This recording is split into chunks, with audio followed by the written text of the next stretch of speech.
Olá pessoal, sejam muito bem-vindos. Meu nome é Carlos e vocês estão no canal Oráculos de Deus. Eu gostaria de conversar com vocês hoje. É o primeiro vídeo que eu vou lançar no canal, né? Existe na verdade um outro vídeo que foi uma entrevista que eu dei para o Game Escola, onde eu fiz o curso de YouTuber.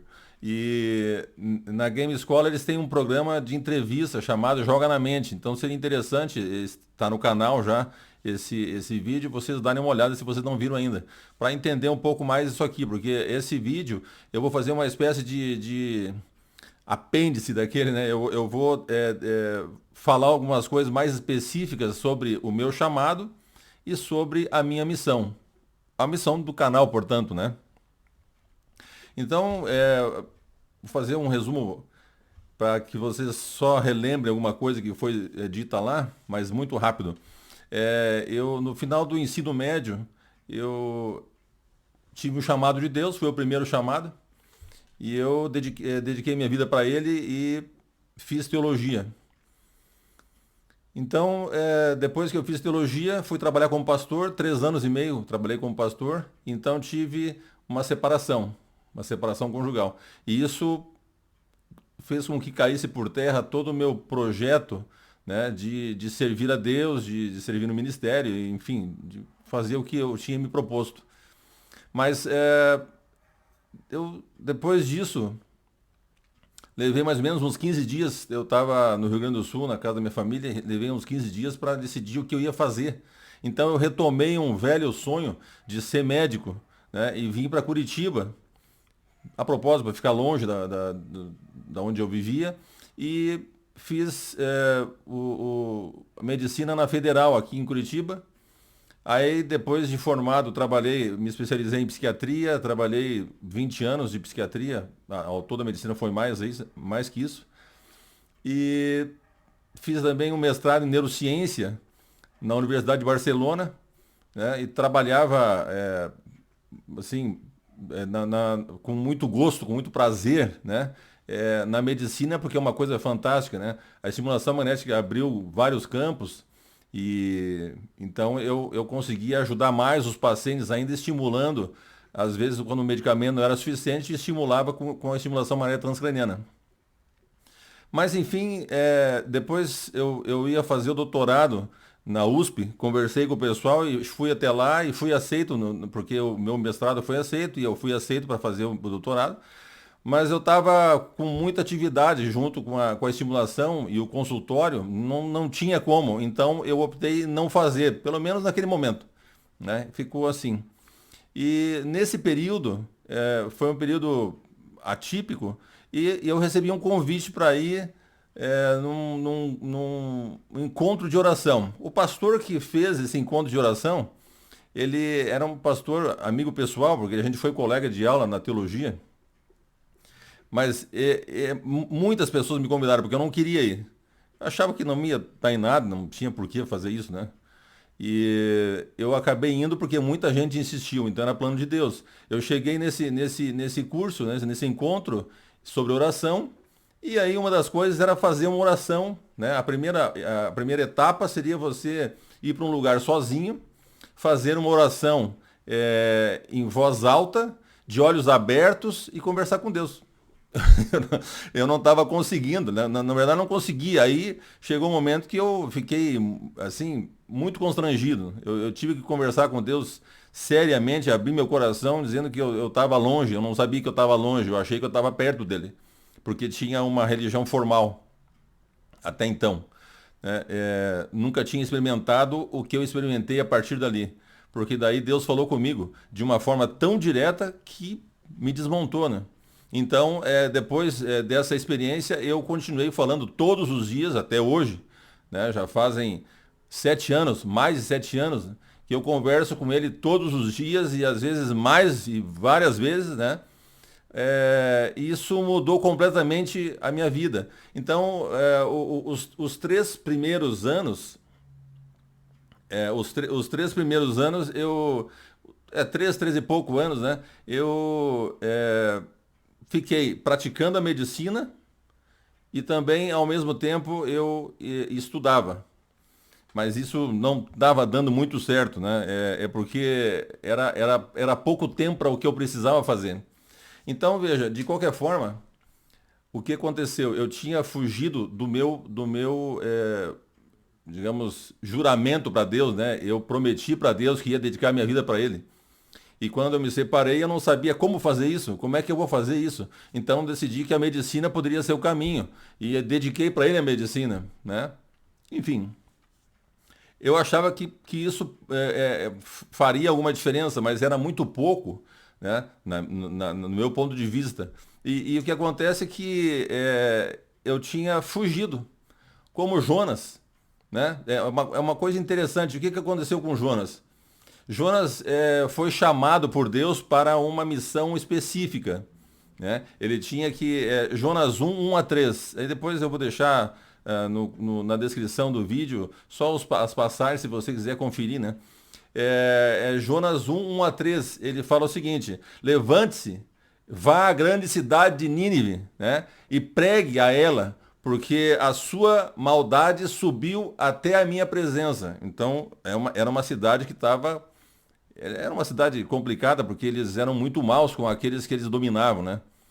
E a maldade não faltava lá. O que aconteceu? Ele prometeu a Deus, isso vai aparecer no outro verso, mas depois ele fugiu. Ele foi para Jope, uma cidade portuária, pegou um navio e foi embora, né? Para Tarsis, que existem várias hipóteses onde é essa Tarsis, mas uma delas é na Península Ibérica, provavelmente ali perto da Espanha. Então, ele fugiu. Como é que você vai fugir da presença de Deus? Não tem como fugir. Assim como eu não consegui fugir, não tem como fugir. Então, o que aconteceu? Houve um incidente no meio da viagem dele. Ele estava num navio e aí começou uma tempestade, mas uma tempestade muito acima do que eles estavam acostumados, nunca tinham visto aquilo. E a tempestade ia realmente afundar o navio. O navio ia naufragar. Então eles começaram a tirar todo o peso do navio, mas não adiantou nada. E não passava, até que descobriram ele dormindo. Então, o que aconteceu? Quem é você? Para onde é que você está indo? Que Deus você adora? Eles estavam clamando aos seus deuses, né? Então eles perguntaram para ele o que era. Ele disse: olha, eu sirvo ao Deus que criou o céu e a terra e o mar. Aí eles se assustaram. Então, eles perceberam que era ele o motivo, então perguntaram: o que a gente tem que fazer para acalmar ele? Olha, só se vocês me jogarem para fora, veja a coragem dele, né? Joga para fora do mar e pronto, acabou, aí vocês não vão morrer, né? Então, eles jogaram, depois de relutar, eles jogaram e um peixe, a Bíblia fala um peixe, lógico que era um ser que é marinho, né? O peixe pegou ele e engoliu. Na verdade, é um cachalote, porque as baleias, elas têm uma garganta pequena, elas pegam pequenos peixes e também tem aquelas franjas para filtrar o plâncton, né? Mas não tem garganta para engolir uma coisa grande. Então, por exemplo, tem casos aí que vocês podem ver na internet da baleia engolir e cuspir de volta, né? Um fotógrafo, quando elas estão caçando ou pequenos peixes, um cardume, enfim. E isso pode acontecer, mas o cachalote tem uma garganta grande porque eles comem aquelas lulas gigantes, né? Que são muito grandes. Então, provavelmente seja um cachalote, porque é comum no Mediterrâneo o cachalote. Então, eles têm até um caso nas Ilhas Malvinas, aqui perto, em 1800 e alguma coisa, eu não lembro agora a data, mas aconteceu a mesma coisa. A pessoa foi, o pescador que estava tentando lançar o arpão de perto, num barco pequeno, ele se debateu e o barco voou para cima. Então, um morreu afogado e o outro desapareceu. Mas no outro dia eles acharam dentro do cachalote. O cachalote engoliu, e estava vivo. Mas lógico, isso aí ele morreu logo em seguida. No caso de Jonas, Deus fez um milagre, né? E ele passou 3 dias, ou seja, o primeiro dia, né? Que ele foi engolido, o segundo dia inteiro e o terceiro dia, em algum momento, ele foi expelido na praia. Mas não para fugir, né? Ele foi expelido na praia para fazer o que ele tinha prometido. Então veja o que acontece aqui no capítulo 2 de Jonas. Jonas 2, verso 9. Ele fala, entre outras palavras bonitas, que ele está fazendo quase uma poesia, né? Ele diz: o que prometi, cumprirei. Então, ele falou que ele ia cumprir o que ele tinha prometido. Portanto, ele tinha prometido para Deus que ele ia fazer essa pregação em Nínive. Não era mais uma pregação, né? Ele ia ter que falar a verdade para eles lá, durante um tempo, até que eles se arrependessem. E eles se arrependeram, e vocês conhecem a história. Mas ele teve que passar por essa dificuldade toda, né? A mesma coisa aconteceu comigo, porque eu me desviei e não sabia onde eu ia, como que eu ia cumprir aquilo que eu tinha prometido. Então, achava que era muito pouco o que eu estava fazendo. Né? E, na verdade, era depois que eu fui entender isso, né? Quando Deus me chamou de volta, eu entendi que era muito mais profundo o que Ele queria que eu fizesse. Muito mais complexo, muito mais maravilhoso, só com o poder dele. Então eu passei nesse período muitas coisas. Passei muitas coisas. Foram coisas que eu nem imaginei que eu ia passar na minha vida, né? Passei porque tinha que passar por por certas dificuldades, né? Porque era para acertar as contas com Deus, né? Ou seja, quando eu me afastei, fiz muitas coisas erradas. E na mente tentando acertar. Na minha mente tinha essa razão. Eu estava tentando consertar do meu jeito. Então eu fiz muita coisa errada, das quais me arrependi, mas já tinha feito, né? Não importa. Mas Deus, ele vai acertar as contas com você. Ele acerta as contas. Mas sempre cobra muito menos, mas muito menos do que você deve. Isso não tem dúvida. Então ele acertou as contas comigo. Então passei um vale, passei um período difícil. Mas depois foram 3 anos e pouquinho, estudando e tocando a medicina. Depois chegou um momento que não dava mais. Quando não dava mais, Deus me falou assim, olha, você agora faz só isso. Pode confiar, faz só isso. Então eu falei, bom, eu vou ter que fazer só isso. Porque não dava tempo, eu tinha que trabalhar de dia, estudar de madrugada, ou às vezes de dia também, fim de semana, estudando, estudando, estudando, mas não dava tempo, era muita coisa. Eu tinha que abarcar todo o assunto, fechar todo o conteúdo, né? E eu não sabia como. Então Deus falou, você vai e faz isso aí. E eu fiz. Agora, quando eu disse que eu ia fazer, que eu ia, digamos, fazer um período integral, as coisas se complicaram muito, né? Antes disso, eu só vou falar para vocês um detalhe, depois eu vou voltar a essa questão. Quando eu falo primeiro chamado e segundo chamado, não é bem assim. Para Deus, na verdade, é só um. E eu vou mostrar para vocês, porque em Jeremias, no capítulo 1, quando Jeremias fala do chamado dele, no verso 4, no verso 5, né, ele fala que. Eu vou ler para vocês. Eu estou lendo aqui, mas eu vou deixar na descrição para vocês. A palavra do Senhor veio a mim dizendo: antes de formá-lo no ventre materno, eu já o conhecia. E antes de você nascer, eu o consagrei e constituí profeta às nações. Entende? Então, veja. Jonas foi chamado, aliás, desculpa, Jeremias foi chamado por Deus antes de ele nascer. O que aconteceu comigo? Deus me conhecia antes de fundar o mundo, mas ele me escolheu antes de eu nascer. Lá no ventre materno, ele me escolheu antes de entrar no ventre materno. Então, o que acontece? Esse chamado, ele é único, é eterno. Deus não está sujeito ao tempo, né? Ele conhece todas as coisas. Por isso ele fala que ele botou o nome, né, das pessoas no livro da vida e ninguém vai tirar. Ele botou isso antes da fundação do mundo. Você entende? Antes da fundação do mundo. Então já está lá. Ele sabe, você não. Por isso que a gente não pode saber se a gente vai salvar ou não, com certeza, a menos que a gente fique grudado em Deus, igual o carrapato, grudado, né? Porque senão você não pode dizer, bom, eu posso fazer o que eu quiser, que uma hora Deus vai me chamar porque eu estou lá no livro da vida. Não é assim que funciona, você não sabe disso. E ele não fala para ninguém. Ele só fala que ele botou, mas é aqueles que ele escolheu. Então, como ele sabe a atitude que a gente vai ter até o fim da vida, ele já escolheu antes, não tem problema, mas não muda nada. A atitude é nossa, né? E é nós que vamos decidir essas coisas de aceitar ou não, né? Enfim, eu só queria dar esse adendo porque quando eu falo a primeira e segundo chamado é do nosso ponto de vista, né? Quando Deus me comunicou o primeiro chamado e depois quando comunicou o segundo. O segundo foi muito pessoal e direto e eu nunca tinha passado por nada disso, nem imaginei que ia passar, né? Então dali para frente mudou completamente a minha vida. Hoje, quando eu estudo a Bíblia, eu estudo só os textos que ele me dá. Então é uma outra coisa que eu tive antes, na teologia é uma coisa e aqui é outra completamente diferente, né? Então, voltando ao assunto, quando eu falei dedicação exclusiva, né, porque para minha família, e, enfim, comuniquei às pessoas que estavam comigo, todo mundo, eu vou parar e tal, ninguém entendeu, né?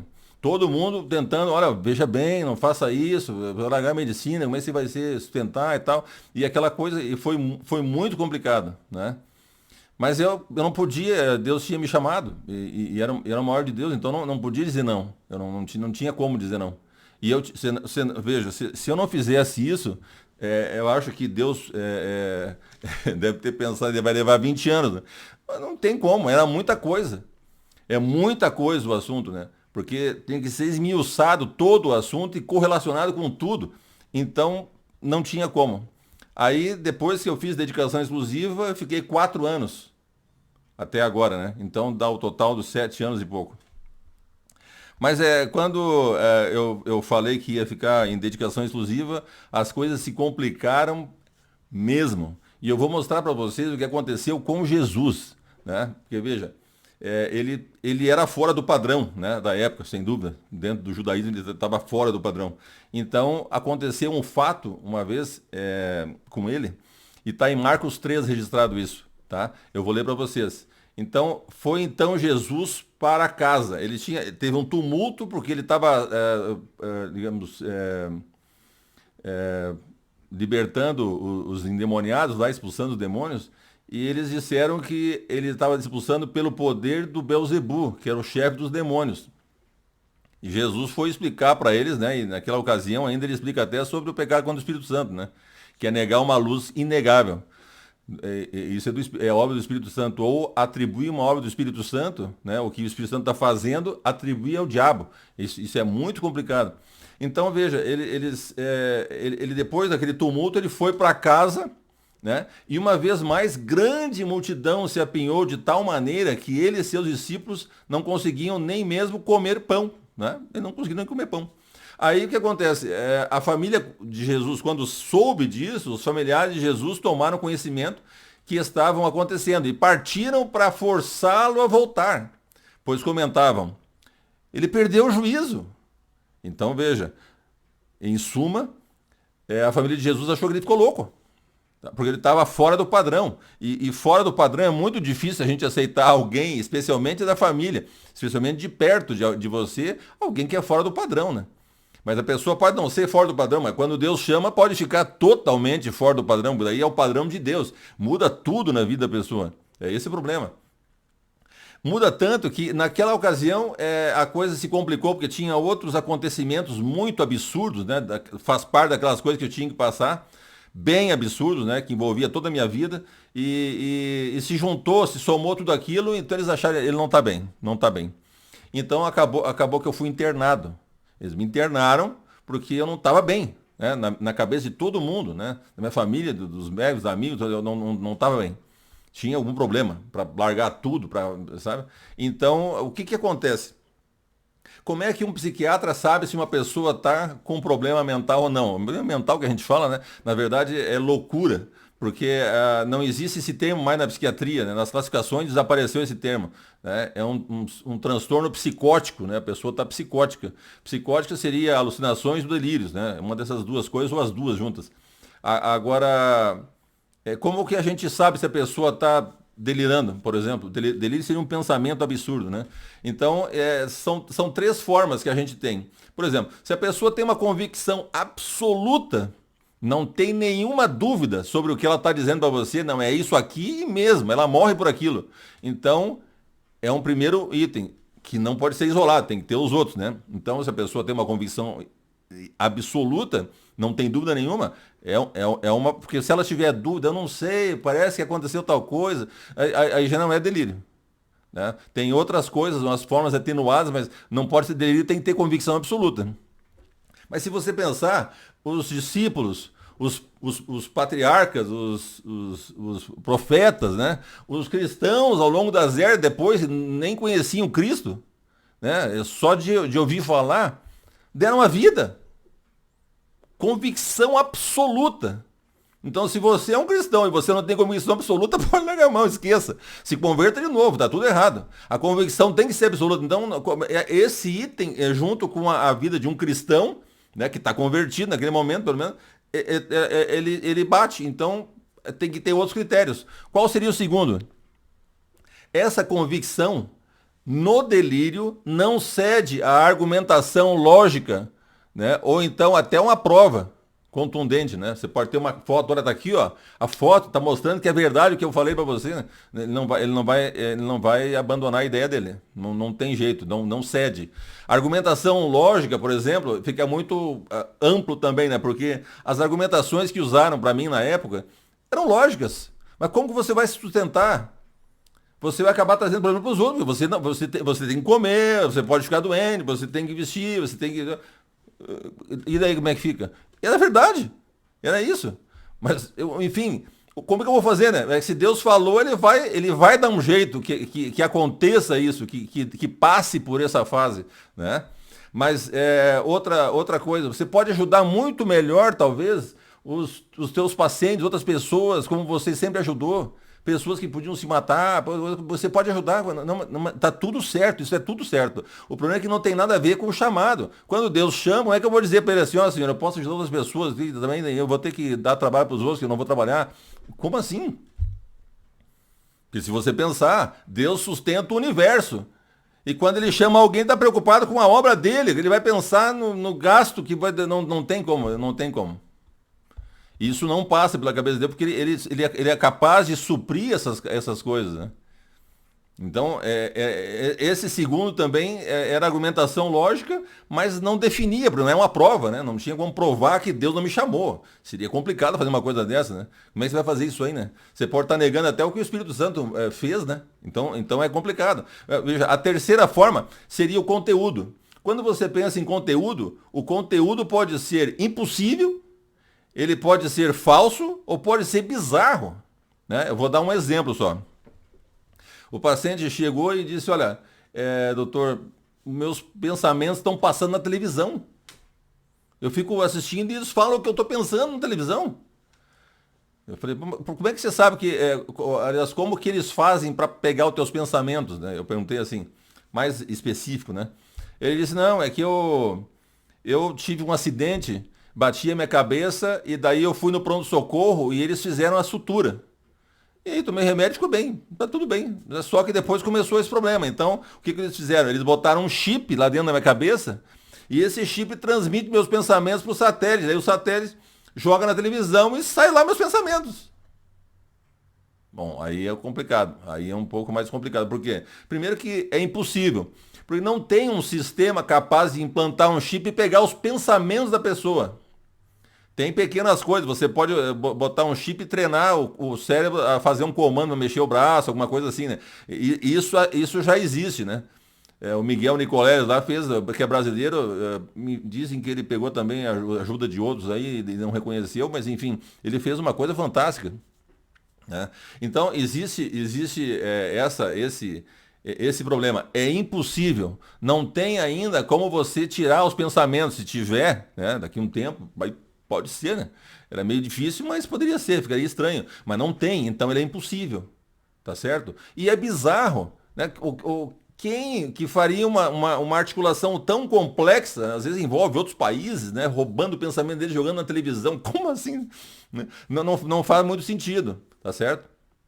Mas para uma pessoa que não acredita em Deus, o meu pensamento também não fazia sentido. Esse cara estava parado de trabalhar porque Deus chamou ele. Que isso? Eu nem acredito que existe da Deus. O cara foi chamado por alguém que ela. Você entende? Então, isso é muito complexo, porque tem que ver o contexto em que a pessoa está inserido. Em meios evangélicos, por exemplo, eles falam muito que o Espírito Santo me revelou, Deus falou e tal. E aquilo é normal, porque entre eles é normal. Então já não dá para considerar um delírio. Mas no meu meio, por exemplo, é muito secularizado. Mesmo dentro da igreja, você ouve o sermão do pastor e se contar uma história de uma pessoa lá na África, você acha lindo, nossa, Deus chamou o rapaz e tudo, mas é na África, né? Ou então lá 200 anos atrás, ou 500, 1000, 2000 anos atrás, tudo bem. Mas aqui, né, junto de você já é mais complicado. Aí não funciona muito bem. Então, veja, era assim, o que pensar é que ele não está bem. Não está bem, porque era muito fantasioso, é muito grandioso, muito esquisito, muito raro uma coisa acontecer, né? Não deve ter acontecido com ele, né? Tá certo? Então, aconteceu comigo tudo isso, né? E mesmo depois que eu saí, lógico, não acharam nada e foi, foi maravilhoso ficar lá por um aspecto, né? Porque eu ajudei todo mundo, mas os médicos vasculharam de um jeito, vasculharam do outro, não acharam nada. Então achavam que a teoria é que eu estava cansado. Pelo contrário, eu estava adorando a medicina. Eu amo a medicina, né? Tem muitas coisas, não contei pra vocês que eu fiz, mas enfim, é só para dizer isso, que eu amo a medicina. Não foi por isso, foi porque o chamado de Deus é muito superior a isso. Não tem como eu negar. É só por isso, não é porque eu estava cansado da medicina, é uma coisa absurda. Tanto que eu atendo pessoas até hoje, mas assim, gratuitamente para ajudar as pessoas que são parentes, amigos, enfim, ou pessoas que precisam, né? Isso não tem nenhum problema. Mas o que aconteceu, assim, quando estava acabando o meu trabalho, né? Ou seja, o trabalho seria o quê? A parte de estudo, né? Eu estava fechando o assunto todo, compreende? Quando o assunto estava fechando de toda a escatologia, de todas as profecias que dizem em relação ao final dos tempos, à volta de Jesus, todas elas, no Velho Testamento, mas não é só Daniel, né? São todos os profetas, tá? Porque as profecias estão em todos os profetas. Alguns elegeram algumas profecias e largaram as outras. Elas são todas. Elas todas fazem sentido, né? Não foi nada abandonado, nem jogado para as traças, nem não tem nada a ver, né? Porque Deus não faz isso, né? Ele não fala em vão nada.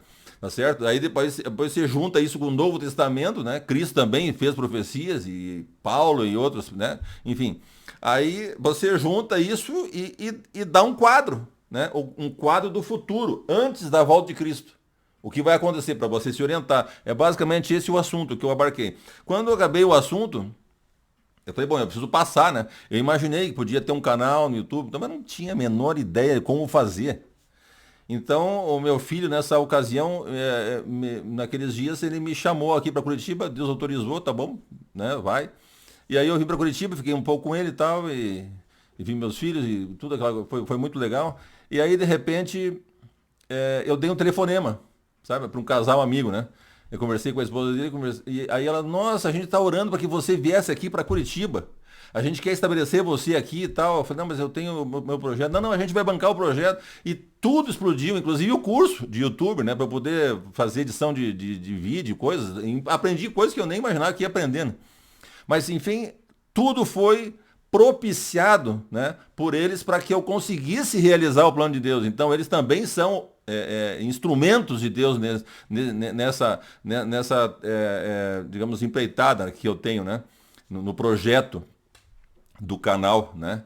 Inclusive o nome do canal foi dado por Deus, né? Oráculos de Deus. Eu nem imaginava, podia escolher uns 100 mil nomes, nunca ia passar nesse nome, né? Mas eu acho que foi fantástico. Então, o que aconteceu, por exemplo, quando eu vim para Curitiba, eu pensei, bom, em Curitiba é que aconteceu uma série de acontecimentos absurdos, né? Quase bizarros. E eu falei, será que vai acontecer de novo alguma coisa assim? Enfim, Deus me deu alguns textos, né? Eu peguei só dois para vocês entenderem, né? Bem interessantes. Um está em Êxodo 4:19, quando Moisés estava lá no monte Sinai, ele estava na região ali com o gado, né? Com o rebanho, que não incluía só as ovelhas, camelo e outros. Então ele viu um fogo num arbusto, né? E achou estranho porque o arbusto não se consumia. Então ele foi lá dar uma olhada. Quando ele chegou lá, conversou com Deus.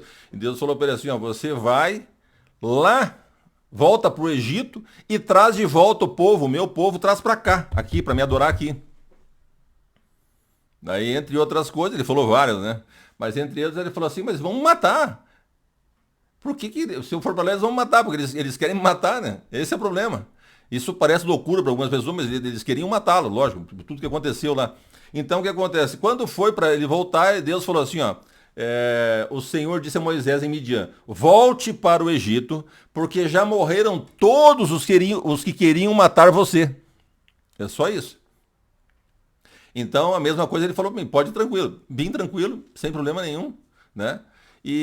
Mas esse verso sozinho não tem o peso total para a compreensão nossa quando você junta Jó, 42:2, por exemplo. Jó, depois de tudo que ele passou, a experiência que ele conheceu de fato a Deus, ele não conhecia antes, só de ouvir falar, agora na presença de Deus, ele conheceu Deus, ele fala assim, bem sei que tudo podes, e nenhum dos teus planos pode ser frustrado.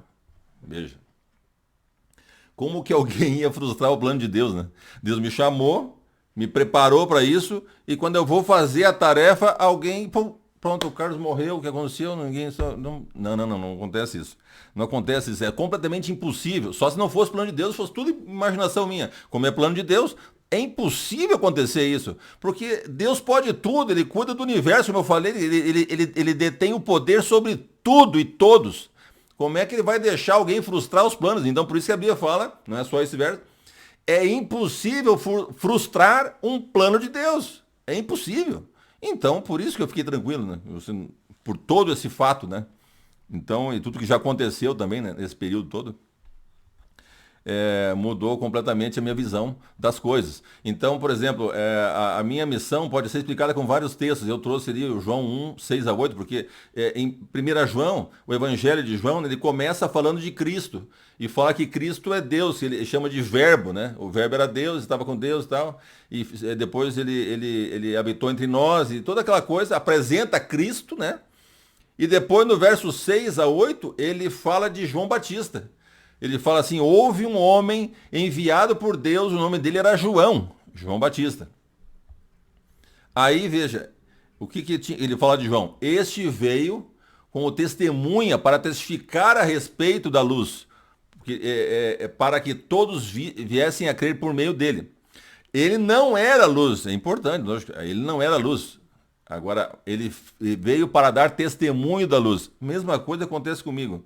Eu vim para falar da volta de Cristo, para corrigir distorções ou ampliar conceitos dos acontecimentos finais antes da vinda dele, para que ninguém seja pego de surpresa.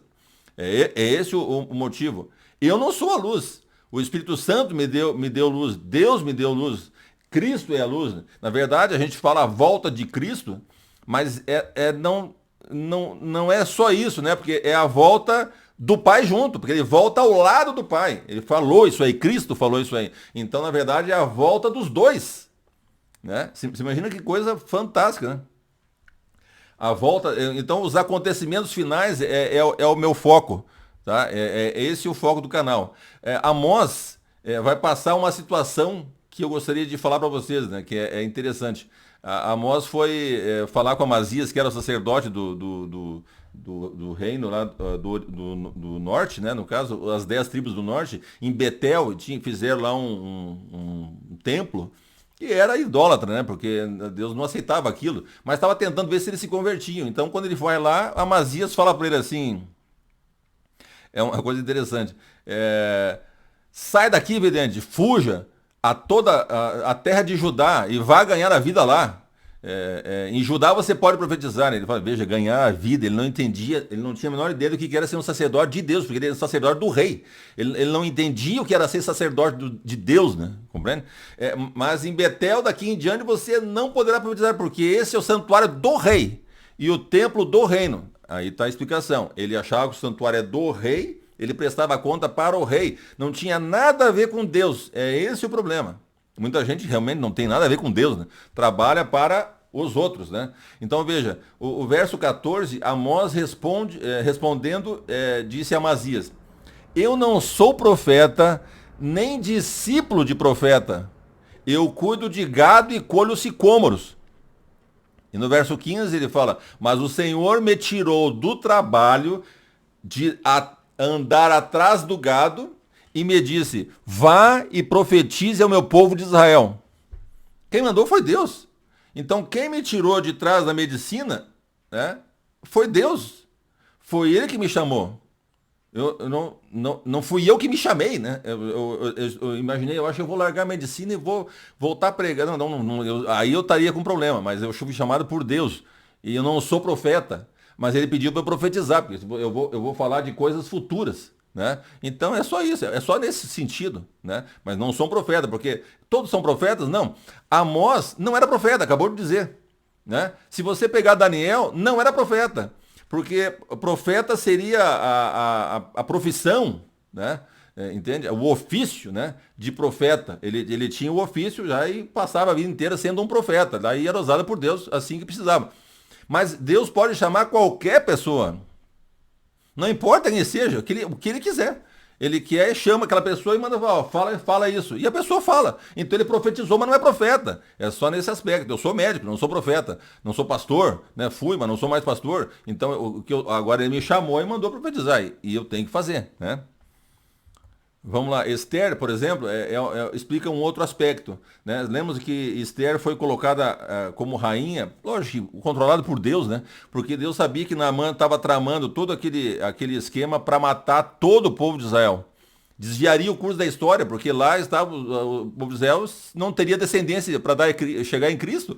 Imagina. Então Mardoqueu ficou sabendo e falou com Esther, para Esther falar com o rei. Aí ela começou a vacilar, olha bem, se eu posso morrer, porque se eu chegar lá sem ser convidada, eu posso ser morta. Aí ele deu uma dura nela, mas depois da dura ele falou o seguinte, ó, mas quem sabe que não, se não foi por uma conjuntura como esta, por uma situação como esta, que você foi elevada à condição de rainha. Ou seja, é esse momento, né? Nesse momento Deus me chamou porque Ele quer que eu faça isso, porque é um momento propício. Porque veja, aqui no Ocidente, especialmente nos países que são controlados por mídia, né? Como é que eu vou dizer? Tem uma agenda. Então, se você olhar só a televisão local, né, brasileira, você não vai ter a menor ideia do que está acontecendo no mundo. Só o que eles querem que passe, né? Não tem ideia do que está acontecendo no mundo. Aí a gente fica fora disso. Eu tive que pegar canais no exterior para poder entender o que estava acontecendo. Porque as profecias falam uma coisa e você não vê isso, né? Por isso você pode olhar para o outro lado errado. Esse é o problema, né? Tá, então a Esther, a gente tira esse aspecto dela. Um outro aspecto eu vou tirar de Cristo, está em João, no Evangelho de João 13:19.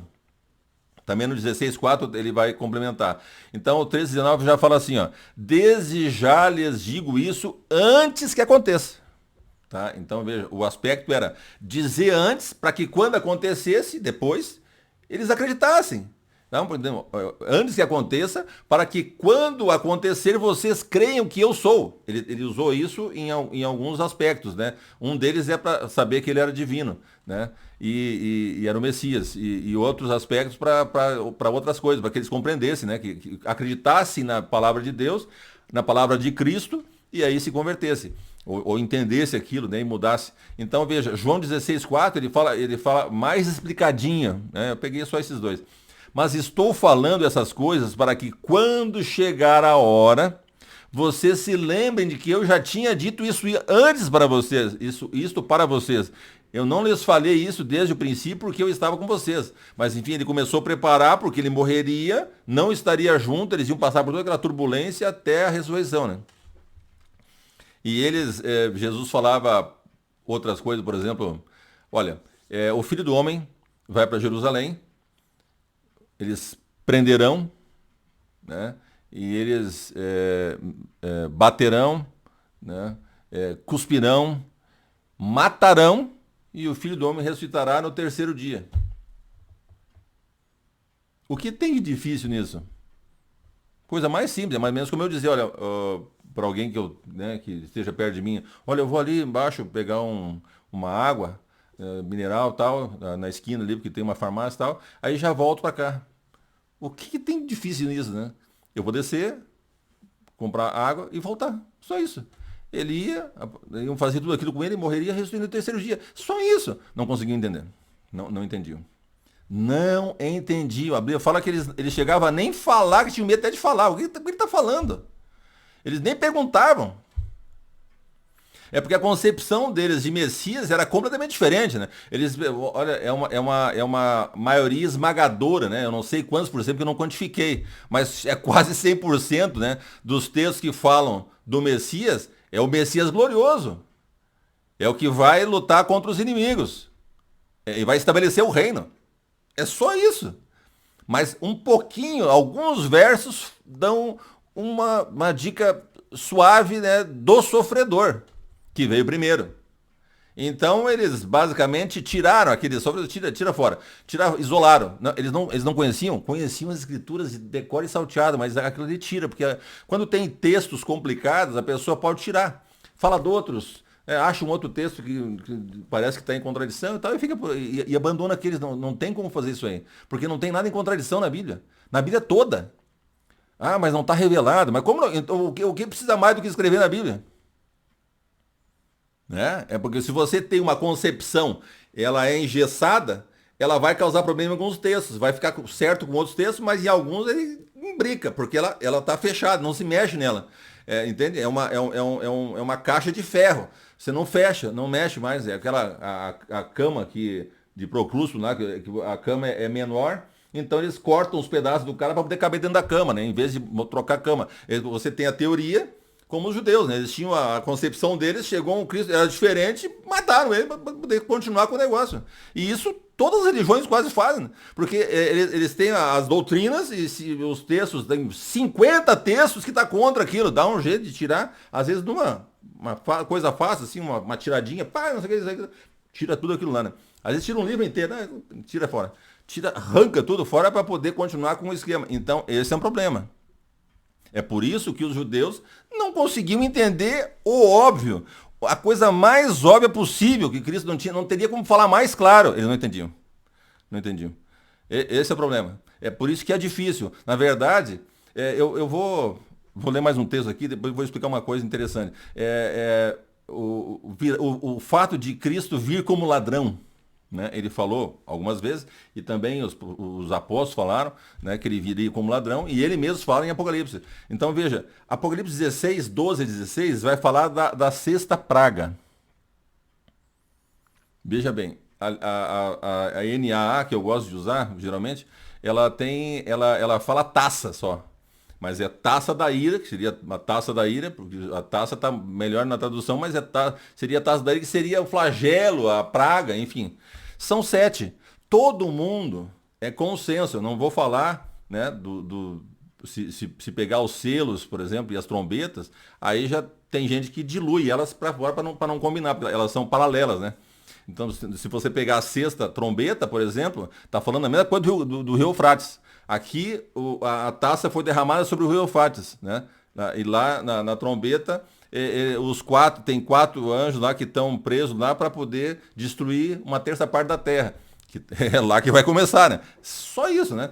Mas então, lógico, dá para diluir. Se quiser, você pode fazer o que você quiser, né? Quando você faz teologia, o que você quiser. Você cria a tua forma de pensar ou defende uma forma já pré-existente e vai mexendo e acertando as coisas para que fique sempre naquela direção. Então, veja, o sexto anjo, eu queria, porque traz um aspecto aqui muito importante. O sexto anjo derramou a sua taça sobre o grande rio Eufrates. Aonde que fica o Eufrates? O Eufrates começa na Turquia, né, na parte mais oriental, aí ele desce, passa pela Síria e vai descer no Iraque e sai no Golfo Pérsico. Esse é o problema.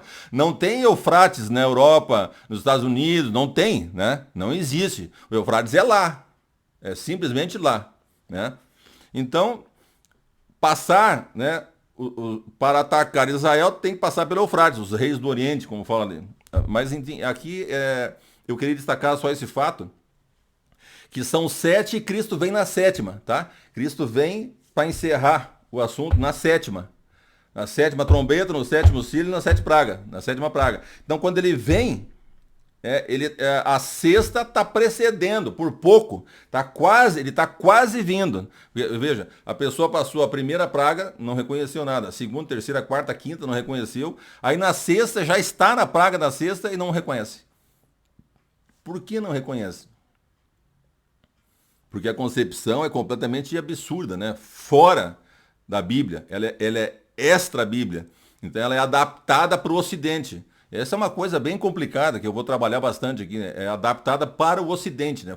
Tiraram todos os acontecimentos do Oriente e botaram para o Ocidente. Então é outro evangelho, né? É uma coisa completamente absurda.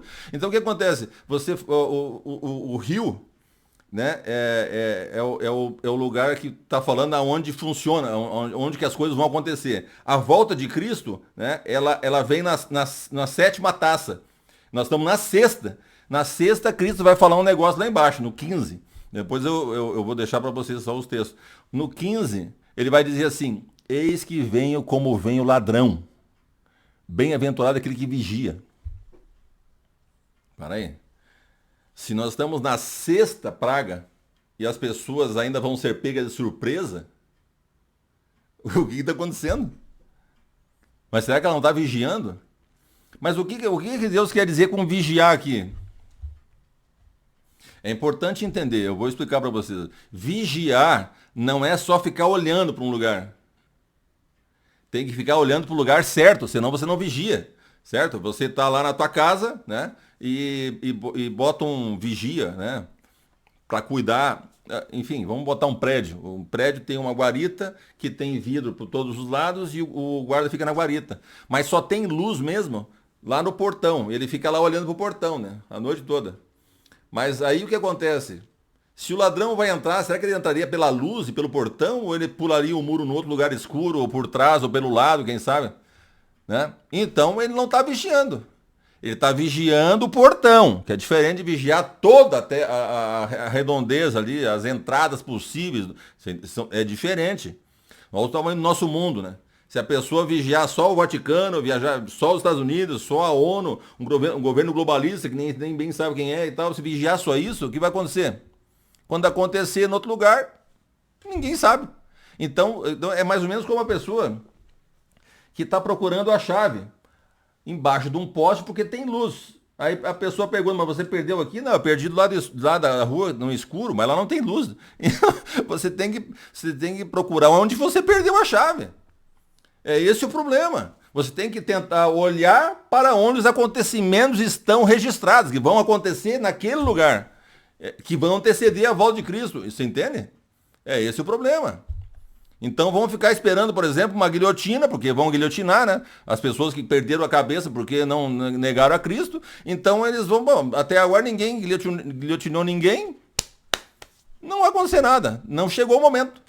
Não chegou o momento, não. Tá na sexta praga e você tá tranquilo aqui, né? Porque lá, não, Oriente, Israel já foi rejeitado por Deus porque mataram a Cristo, não tem mais nada a ver com isso. Eles são os indivíduos que têm que salvar individualmente. E não tem, é guerra deles lá com o povo, que ele também provoca todo mundo. Tá lá com os islâmicos e tal, e é a guerra deles, certo? Primeira, segunda, terceira, quarta, quinta, tá tudo tranquilo, né? Não tem nada a ver, né? Na sexta, tá quase chegando, o Cristo fala, escuta, vigiem. E as pessoas estão olhando para o lado errado. É esse o problema. Então, não é vigiar. Vigiar é vigiar todos os lugares possíveis. Ou vigiar, se tiver um lugar só, o lugar certo. É esse o problema. Tá? Então, esse é o meu papel. Né? Eu vou mostrar o foco de novo, que foi perdido. Aonde é o lugar que você tem que vigiar. E o que você vai esperar, e o que vai acontecer, que é um marcador, tem marcador. Né? Então, vamos lá. Apocalipse 3:3. Fala assim: lembre-se, pois, do que você recebeu e ouviu. Guarde-o e arrependa-se. Se você não vigiar, virei como ladrão, e você de modo nenhum saberá que hora virei contra você. É esse o problema. Veja o que Cristo falou. Se você não vigiar, virei como ladrão. Portanto, se vigiar, não virei como ladrão. Você vai saber que eu estou vindo. É só isso. Senão não faz sentido o texto. Não faz nenhum. Geralmente as pessoas tiram o sentido do texto, porque eles mudam, tiram o sentido. Você de modo nenhum saberá em que hora virei contra você, se não vigiar. Se você vigiar, você saberá. É esse o problema. Tá? É só esse o problema. Que é importante. Importante entender isso. Paulo vai falar desse assunto também em 1 Tessalonicenses, né? No capítulo no 5, verso 2-4. Então veja. Porque vocês sabem perfeitamente que o dia do Senhor vem como ladrão à noite. O dia do Senhor se refere ao evento escatológico, especialmente o final da grande tribulação.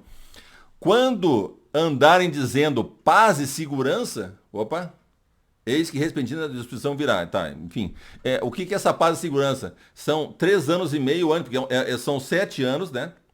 Das semanas. Então, a última semana ela tem 7 anos. E ela, 3 anos e meio, vai ter paz, porque a besta fará um acordo de paz no Oriente Médio, de forma que Israel e os vizinhos e os países mais árabes ali vão se beneficiar desse acordo, porque os outros mais para cima já estão complicando a vida. Então, haverá uma paz feita pela besta, e a besta consegue garantir essa paz por 3 anos e meio. Depois ele ataca. Então, quando ele atacar, vem a destruição, a grande tribulação de 3 anos e meio. Tá? Veja que para esses 3 anos e meio tem 7 textos. 7 textos. É uma coisa impressionante. Esses textos, esses 7 textos estão em anos, em meses e em semanas, para que ninguém mude. Mas conseguiram mudar, você pode fazer o que você quiser. Mas se é ano, ele dá em ano. Se é mês, ele dá em mês. Se é dia, ele dá em dia. Você não pode transformar o dia em ano, por exemplo. Seria uma coisa absurda, porque ele deu em ano também, para ninguém confundir isso aí. Porque é o período mais importante da história. É o período mais importante da história. É o que precede a volta de Cristo. Tá? Então, veja o que ele fala no 4. No último verso, ele fala assim, ó, mas vocês, irmãos, não estão em trevas, para que esse dia os apanhe de surpresa, como ladrão. Então, veja, as pessoas que estiverem vigiando para o lado certo, elas vão saber. Elas não vão ser pegas de surpresa.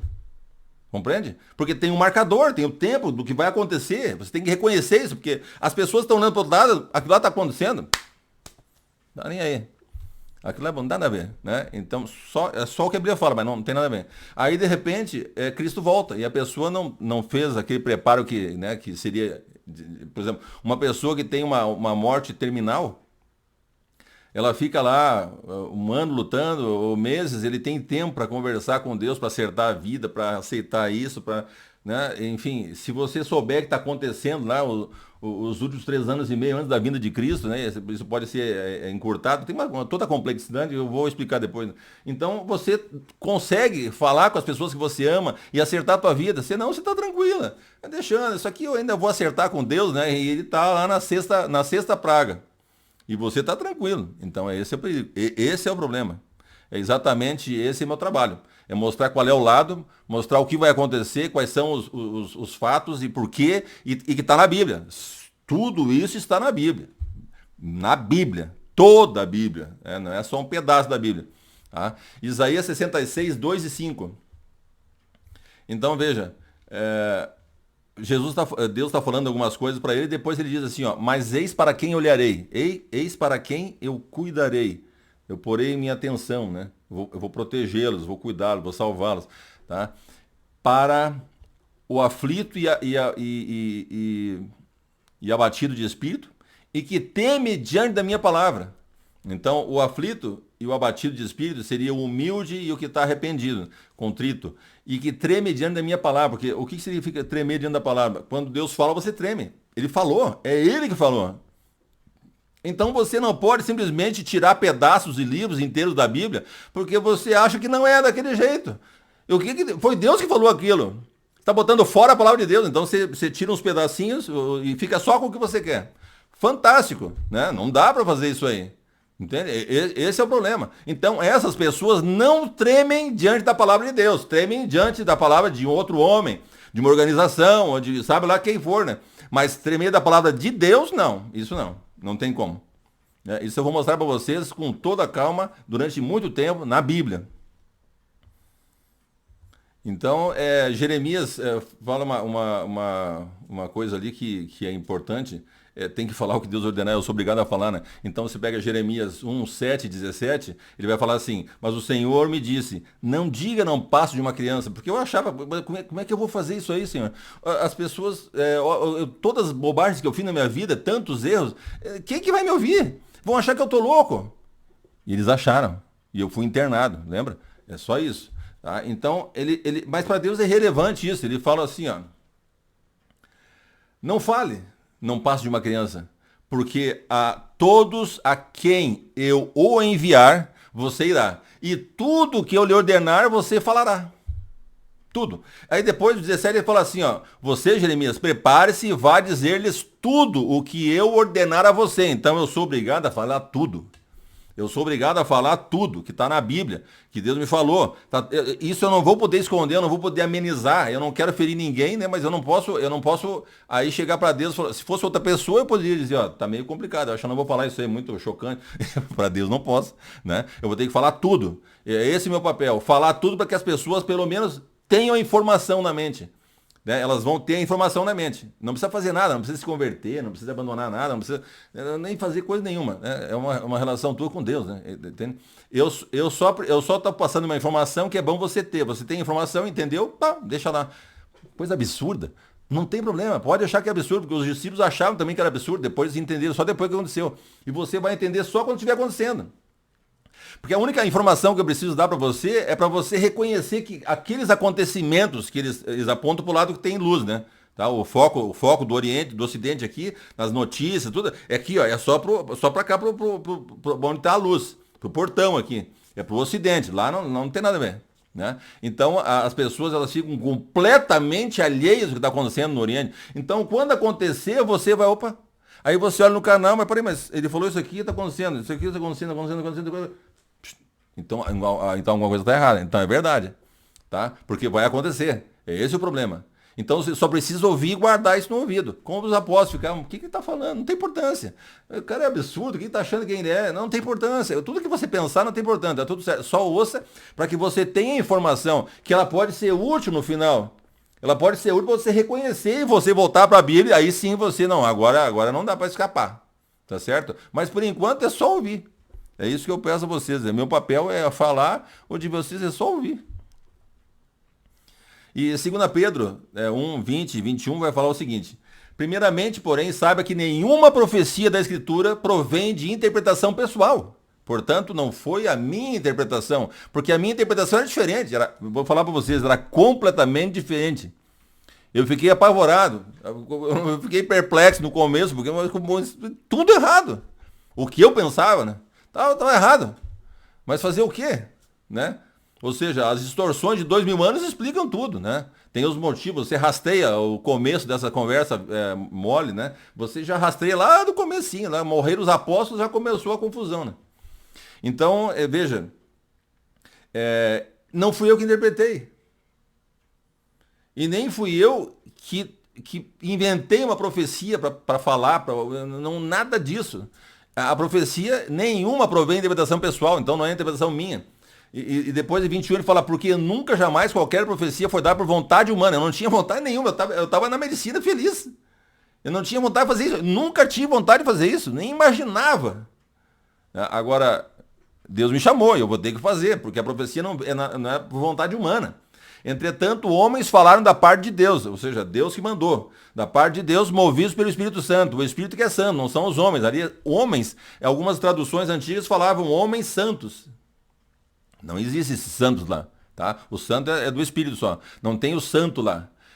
Homens normal, como você e eu, com pecado, com qualquer coisa, né? Não virem pecado, claro. Você quando está numa situação dessa, você se converteu, se arrependeu, e o sangue de Jesus, ele pode perdoar todos os pecados. Isso é pregado na igreja, mas viver é uma outra história, tá? Viver é uma outra história, né? Então o que acontece quando você é chamado, que ele tira todas as arestas, não pode sobrar nada. Ele purifica você para você fazer mas mesmo assim você não é santo, você é pecador. Se eu largar da mão dele, eu posso tropeçar e cair. Então não existe isso. Eu estou grudado com ele igual carrapato, certo? Então os homens são, porque a gente tem que lembrar, quem não pecou? Só Cristo. Só Cristo, tá? Então todos os outros são pecadores. Então o Espírito Santo é o que purifica você dia a dia. É um processo complicado dia a dia. Tá? Então, não fui eu que inventei o meu chamado, não fui eu que inventei isso, não saiu de mim, saiu de Deus. Por isso eu vou ter que fazer, com certeza. E aí Jeremias volta a falar, uma outra coisa que ele fala interessante, Jeremias 1,9, estou lendo aqui na frente. Depois o Senhor estendeu a mão e tocou a minha boca, né? Ele tocou na minha boca e o Senhor me disse, eis que ponho as minhas palavras na sua boca. Então veja o que ele usa. Ele fala que ele vai colocar, é uma coisa muito literal, né? Porque a palavra de Deus, por exemplo, ele ilumina a mente da pessoa, a não ser os ditados. Tem várias coisas que Deus ditou, né? As pessoas falam, não, mas como Deus ditou? Claro, tá lá escrito. E o Senhor me disse, para lá, em aspas, né? É exatamente o que ele disse. Aí ele fala assim, agora vai e diz isso. Então ele ditou. Ele não falou para você, não, se ele está dando, por exemplo, ele mostra um carneiro, e o carneiro, aí o profeta pode dizer, não, o carneiro tal, nas palavras dele, né? Agora, quando ele ditava para o profeta, não. Então, tudo que tiver lá, que é de Deus, mas as Bíblias que tem em vermelho, aquilo foi dito por Deus. Como as coisas que Cristo falou, é ditado, né? Foi colocado lá, pelo menos que a pessoa lembrou, pode esquecer uma palavra, usa um outro termo, né? Mas é aquilo ali que ele falou, ele quer reproduzir exatamente igual. É a palavra de Deus, né? O profeta pode falar, às vezes, nas suas palavras, quando ele fala uma coisa geral, né? Quando ele é específico, eles têm, o Senhor me disse isso. E aí, pá, tá certo? Então é importante entender isso. Ele tocou na boca e botou as palavras na boca de Jeremias. Assim ele fez comigo. A palavra que sai da minha boca tem que ser dele, não pode ser minha. Portanto, eu não posso ser responsável pelo que eu falo, né? Eu sou responsável pelo que eu falo se eu falar, se eu falar diferente do que Deus falou. Se eu falar exatamente o que Deus falou, eu não sou responsável pelo que eu falo. O responsável é Deus. Agora, eu não, por isso que é grave, né? Se você é um falso profeta quando você fala o que você quer falar, não o que Deus te mandou. Né? E você fala, Deus me falou, e ele não falou. Né? Então é complicado. Então, resumindo tudo, eu queria dizer para vocês que eu vou falar muitas coisas sobre esses acontecimentos e eles só fiquem como informação na mente de vocês. Só como informação. Tá? Porque no momento certo, quando as coisas acontecerem, vocês vão poder usar isso aí. E vai ser importante usar isso aí. É como uma bússola. Tá? Mas agora não tem utilidade nenhuma. Eu tenho uma bússola em casa, daquelas profissionais, nunca usei. Eu não fui pro mato, não fui sumir no mundo aí, andar por aí com uma bússola. Então eu gostava muito, às vezes que fui não tinha. Quando eu comprei, depois nunca mais fui. Então tá lá. Talvez um dia deu uma explosão atômica e não fica tudo igual, né? Como a bomba Tsar Bomb, né? Que foi a maior bomba que os já colocada até hoje, que os judeus, os russos explodiram numa ilha. A ilha ficou rasa como se tivesse feito uma mesa de mármore. Limpou. Acabou, não tem ondulação, ficou limpo, né? Então você, para onde que é o sul, o norte, né? Aí você pode usar a tua bússolazinha, se você tiver num buraco lá, escapou, né? Você entende? Então você vai usar isso como uma bússola no momento que você precisar, quando não precisa, tá tudo certo. Não tem importância, só ouça, tá? Esse é o meu pedido. E agradeço a todos vocês que ficaram até agora comigo e até a semana que vem, quando vai ter um outro vídeo. Um abraço, tchau.